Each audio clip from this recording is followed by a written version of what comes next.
Just because they're small doesn't mean they're harmless.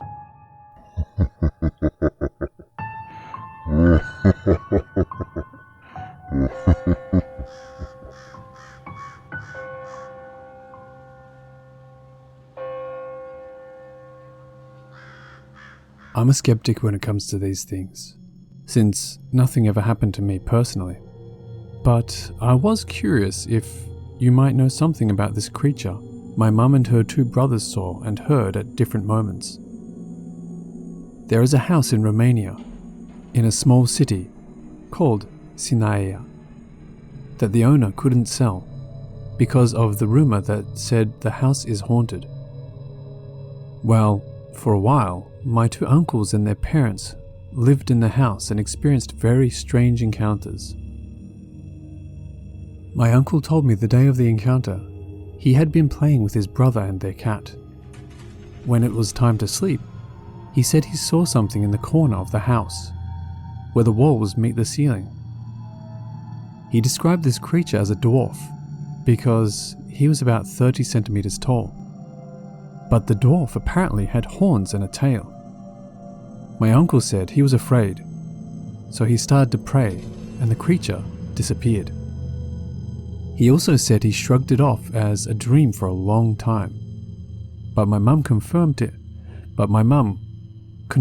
him recently that she saw the same thing and heard it too. Sometimes my mum and dad had to stop at my grandparents' house to sleep overnight. That night my mum said she saw the same dwarf-looking creature with horns and a tail, and she said he wouldn't let her sleep. He would stay very close to her ear and sing loudly, and also scream. My mum then woke my dad up and told him what was happening. He didn't hear anything, and then they started praying and the creature disappeared with the sound. The house is still abandoned to this day. What do you think the creature might be? Maybe there's some mythological creature that looks like what they described. Let me know.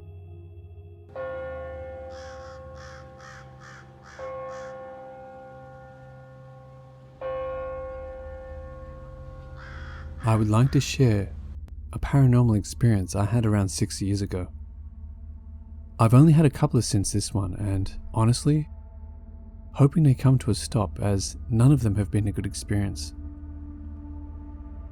My experience was with I believe to be Fae. I will start by saying my home is in the woods and sits near a lake in the southern USA.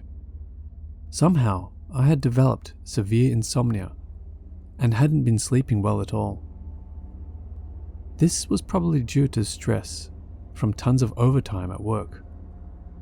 I went days and days of only a couple of hours of sleep. I did not feel well, so I had decided to take some vacation time off and try to rest. I had been working very long hours. One night, I remember the date, March 31st, 2014. I felt odd. That night I was wide awake again, lying in bed trying to sleep, and these small, tribal-looking tiny creatures, humanoid-shaped, came in my windows and up out of the floor and walls under my bed surrounding me. There were probably 50 to 60 of them, if I had to estimate. They had tiny tools and weapons made of wood, spears, pitchforks, etc., which they used to pry my eyelids open. They were talking in a piercingly annoying, high-pitched sound and a language I did not understand. Yelling at me to stay awake, maybe? I started to move and they all scattered back to where they came from. I woke my girlfriend, told her, and she freaked out. She asked me to go to the doctor the next day, and we found out I have a heart condition. My condition was at a crucial point and I needed meds, ASAP. I feel like the little people prevented me from falling asleep, potentially saving my life. Call it a dream if you will. Heck, it may have been. But it sure didn't seem that way.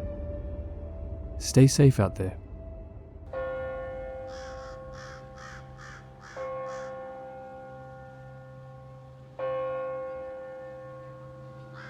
One is not advised to work on holy days in plenty of Christian superstitions.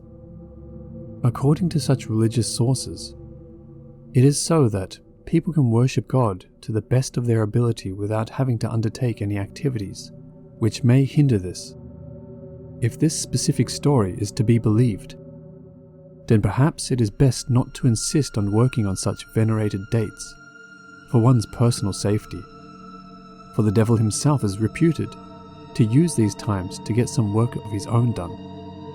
Jose Espinosa got up early on All Saints' Day, which apparently fell on April 14th in 1948, despite Wikipedia's insistence that it only occurs on the 1st of November in the West, and on the Sunday after Pentecost in the East.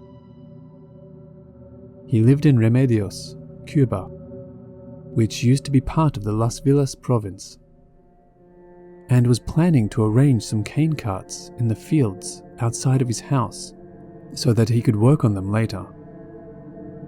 His mother gave him a grave warning not to leave home on the holy day, seeing as the devil himself was out doing his work on this day. But Jose unwisely chose to ignore her pleas. He headed out towards the 4 carts in the field and clambered atop the first cart to begin his labors. Shortly after starting work, his attention was suddenly drawn to a diminutive humanoid stood on the 4th cart. The miniature monstrosity was only about 1.5 feet in height and was fiery red in color. Sparks flew from horn-like protrusions and a tail on the creature's body. The devilish dwarf soon noticed the stunned worker and swiftly somehow produced a ball of fire which it then proceeded to hurl at Jose. It did this several times, each time rolling a larger fireball towards its appalled victim.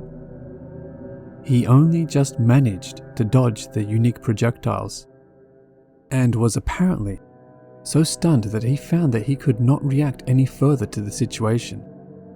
After overcoming what was presumably paralyzing fear, Jose screamed, "This is the devil!" at the top of his lungs before leaping off the cart and running back towards his house. He didn't stop until he was back in the safety of his home. Albert Rosales reported on this case after being emailed the details by a trusted correspondent, and he posited that the witness might have unintentionally misremembered the description of the undeniably bizarre humanoid due to his belief that it was associated with the devil. I am not so sure of this verdict, seeing as there are plenty of reports that I have come across depicting little red humanoids and things that can only be described as bona fide devils and demons. I do not personally subscribe to a religious interpretation of these events, but who am I to question what people honestly report?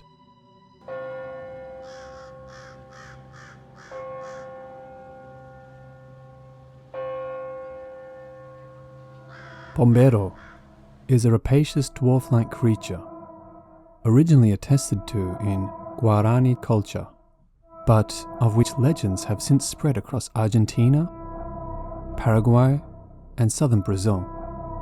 It is described as a diminutive humanoid with black skin and hairy extremities, and is usually said to be a harmless trickster figure, but is sometimes also known to kidnap women and force them into having sexual relations, and to commit other such heinous acts.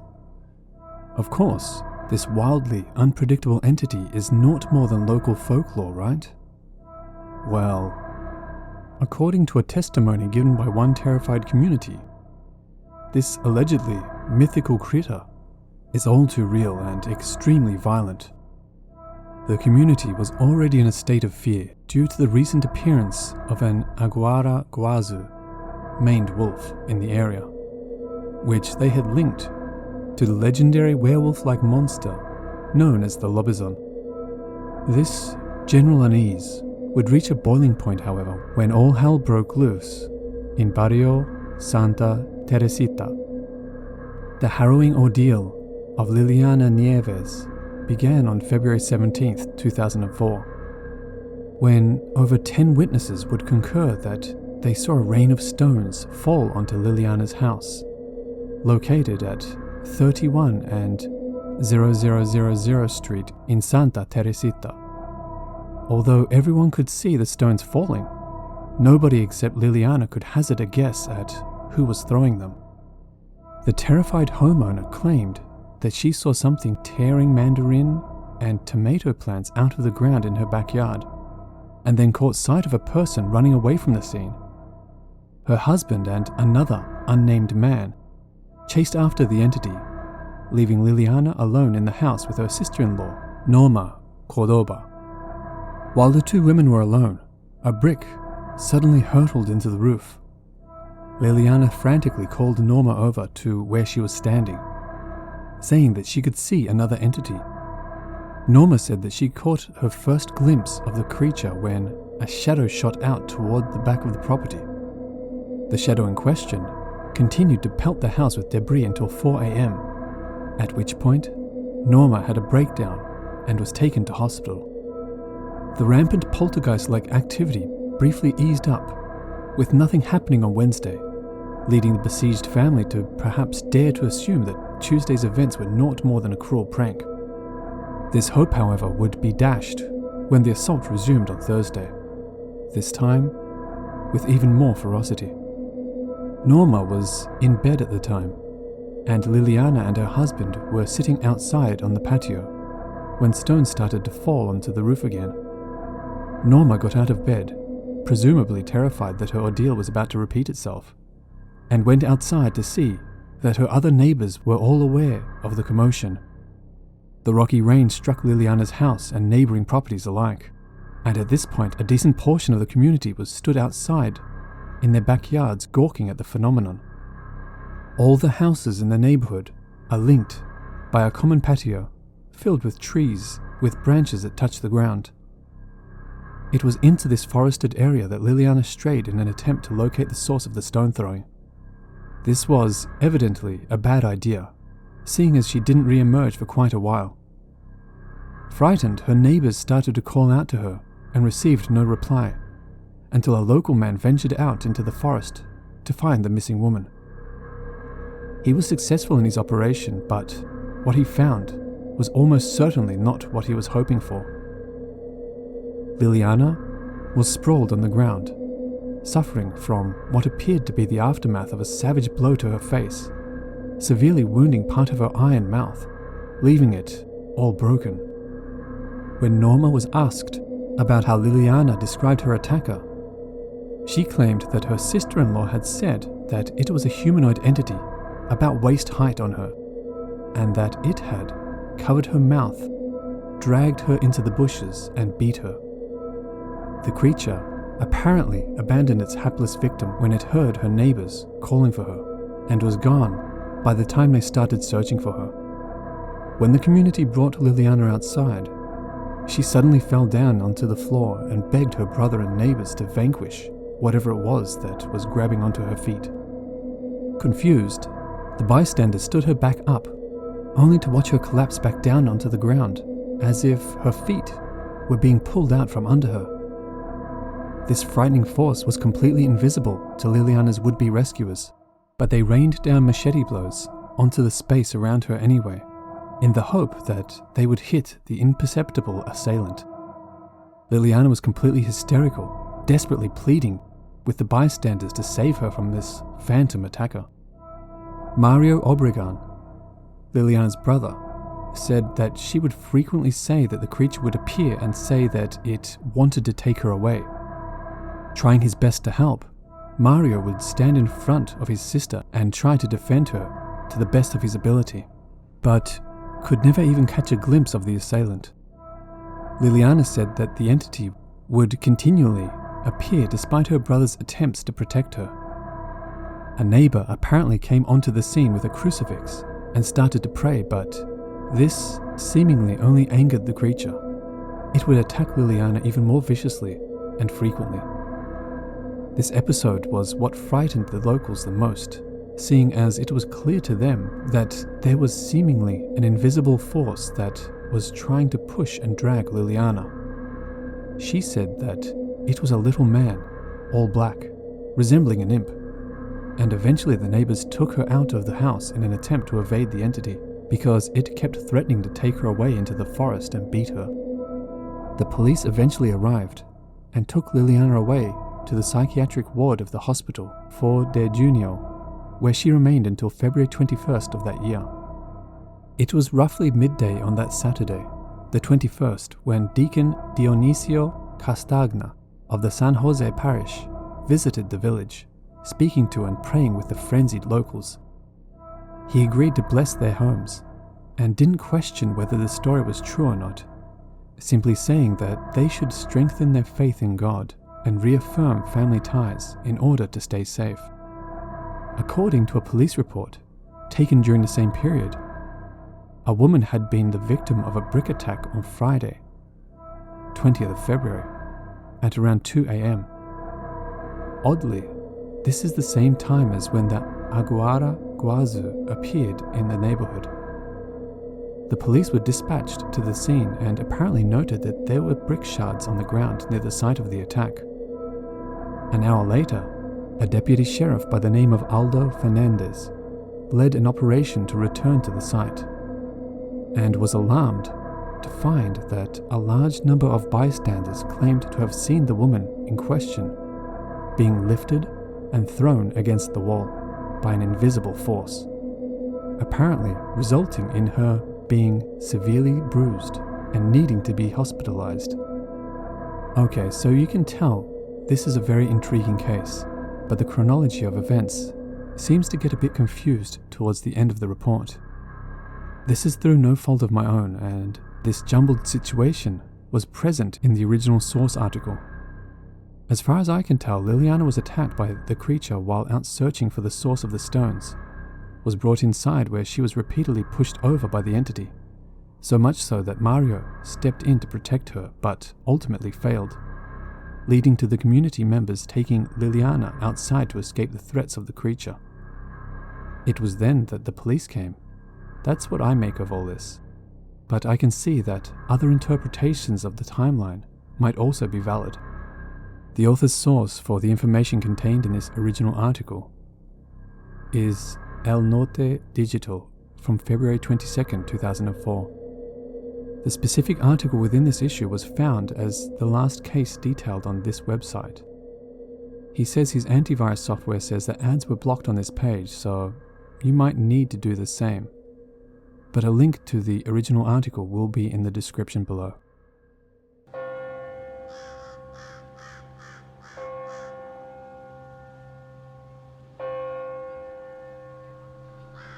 For reference, I live in Sweden and my family is very anti-religious.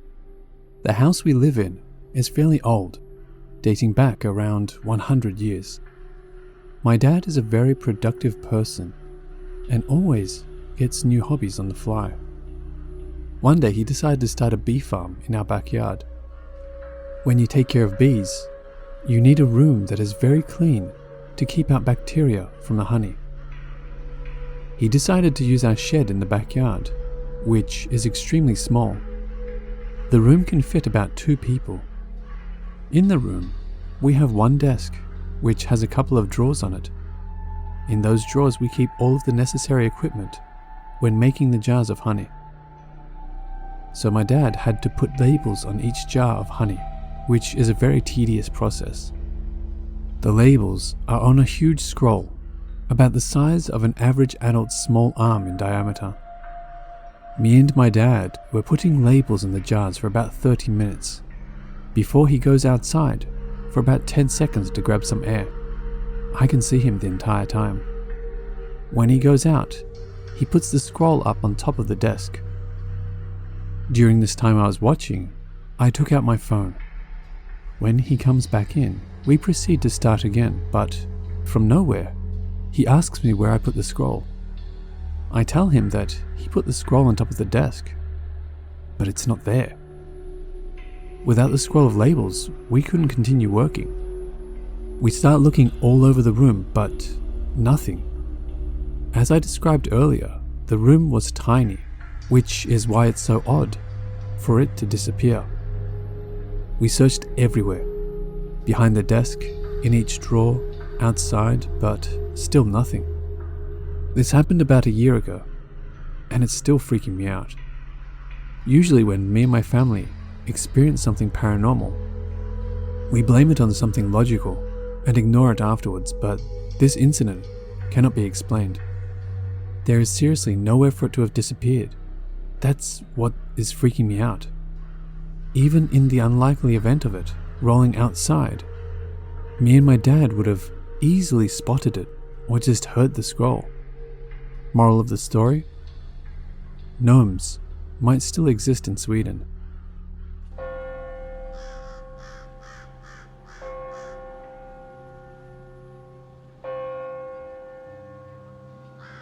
Hello watchers and listeners, thank you so much for watching.